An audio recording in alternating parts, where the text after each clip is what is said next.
military. Many of them were pleas of that sort. They said things like, "Help us, President Bush," asking for help from Portugal, assuming that the U.S. could play a constructive and humane role. The fact of the matter is, though, that the guns that were trained on them, the M16s, were supplied by the United States. The go-ahead for the original invasion was given by the United States. The planes and helicopters which brought them down from the hills and into the prison camps were supplied by the United States. And on a day-to-day basis, the U.S. is backing this occupation of East Timor, which is illegal.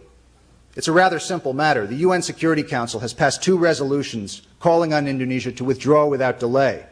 These resolutions were not enforced.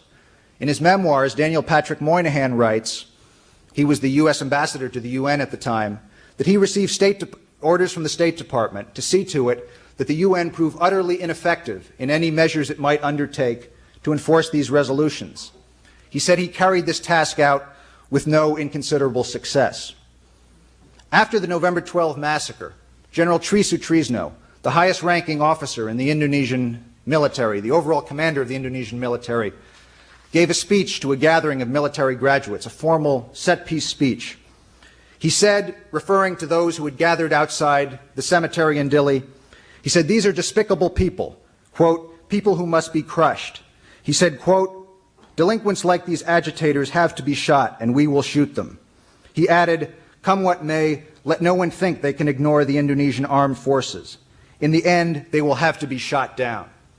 This was a statement of policy from the highest-ranking Indonesian officer. He repeated words to the same effect twice more, in the end saying, as soon as the army completed its investigation, they will move to annihilate all separatist elements in East Timor that have tainted the dignity of Indonesia. President Suharto himself referred to the massacre as a small thing. He told about on how on his world tour he would meet with world leaders and they would ask him what's going on in East Timor, and he then said he would point to the map. He said, "I showed them a map where East Timor is located, the tiny island called East Timor, that small thing that caused everybody to make a fuss." And he said they all laughed when he pointed out to them what a minuscule place this really was. As Indonesia got some international criticism, because we as foreigners happened to be there and witness and survive this, they responded, first with a report which said it was a group of renegade soldiers, second by transferring some generals out, finally by submitting several officers and soldiers to military discipline. They sent a new commander into East Timor, General Saiafi. He said that his predecessor had been too patient, had been too lenient, and he said that under his new regime in East Timor, they would no longer tolerate such demonstrations. He said that anyone who is an opponent of Indonesia would be hunted down. He said in a recent interview in the March 14th edition of Editor, quote, "If something similar to the 12 November event were to happen under my leadership, the number of victims would probably be higher." This is the new general they brought into East Timor in the ostensible reform, the ostensible constructive response to the massacre. Since the massacre, there have been reports which Amnesty International has characterized as credible of executions of eyewitnesses and survivors of the massacre. Others have been put on trial and are facing the death penalty. The head of the Indonesian Armed Forces has declared this was an act of policy.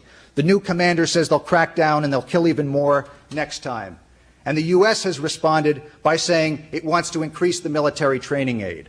Why does it want to increase the aid? Because it will civilize the Indonesian military, as one congressional aide explained to me recently. This point of view, I think, is very unfair to the Indonesians. This idea that the U.S. has something to teach to the Indonesian military that will bring them to a more humanitarian plane of behavior. But if we look fairly and objectively at the record on East Timor, we're not just talking about the behavior of General Sutrisno. We're not just talking about the values of President Suharto. We're also talking about the values of Gerald Ford and Henry Kissinger and Ronald Reagan and George Bush and those who staff the U.S. State Department, who day after day, as this running massacre has continued, have responded with fresh shipments of weaponry and fresh infusions of U.S. cash. For fiscal year 1990, the last year for which figures are available, there were more than $230 million worth of foreign military sales, shipments, government-to-government military aid into Indonesia. For fiscal year 1991, the Pentagon estimates there will be $50 million in foreign military sales agreements. For fiscal year 1991, in addition, the Pentagon estimates there will be $71 million in commercial military sales, which are licensed by the U.S. government. Now, this happens to be a rather unusual case. It's unusual because we happen to be there. In terms of the internal history of East Timor, this was not an especially remarkable massacre in many respects. It certainly does not rank among the larger ones. There was the massacre at La Cluta, where, according to eyewitnesses, the soldiers slit open pregnant women with their machetes. After the Archbishop of East Timor denounced that massacre, Benny Murdani, who was then becoming Defense Minister of Indonesia, moved to have him removed from his post, and he succeeded in doing so. There was the massacre at Peras, in which many hundreds were killed. There are the running massacres in the internal countryside of East Timor. In this one, perhaps 200 people were massacred, but it happened to happen before our eyes. There happened to be a video cameraman there who was able to capture the people stumbling, covered with blood, into the cemetery. What this means is that the facts cannot be in dispute. Even the State Department, in talking about what has happened at this massacre, has not disputed the essential facts. They have pointed to a few claims by the Indonesians. One claim the Indonesians have made, for example, is that the soldiers were provoked because a soldier, they say, was stabbed along the route of march. Now, I happened to witness the clash along the route of march in which that stabbing allegedly took place. It didn't look to me at the time whether as if someone had been stabbed, but what was clear is that the other soldiers did not react. The march simply continued on to the cemetery. More than 40 minutes later, people were gathered outside, people were standing around quietly. Then the soldiers appeared up at once, and it was clear from the way they behaved that they had marched up with orders to commit a massacre. It was a very disciplined, orderly, cool, precise operation. The next day, General Sutrisno comes out and affirms that it was indeed an act of state. So the essential facts are not really in dispute. The only thing that is on the line now is what will the U.S. response be? For the first time in Congress, there are serious moves to cut U.S. military aid to Indonesia.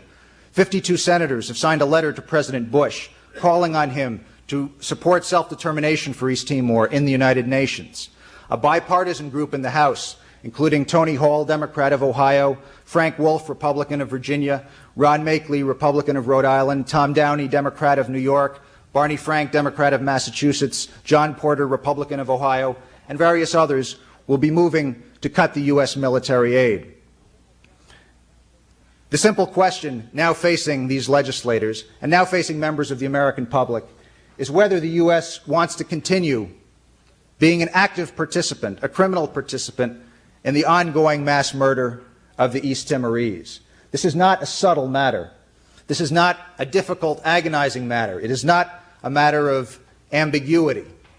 It's a matter of the most simple moral choice. We happen to see it. We happen to see those people exploding in front of us in the street, running with blood, and them aiming and shooting these poor kids and older people in the back. It was unbelievable. It's indescribable. I just cannot convey to you what it was we saw. The video gives you a fraction of what happened there. It can't convey the full sense. But these were American M16s. These were your taxpayers' dollars at work.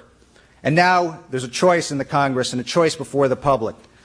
If the U.S. will continue, if the U.S. will support self-determination, free elections, free choice for the East Timorese, or whether it will continue to stand for mass murder in East Timor. It's really that simple. Thank you.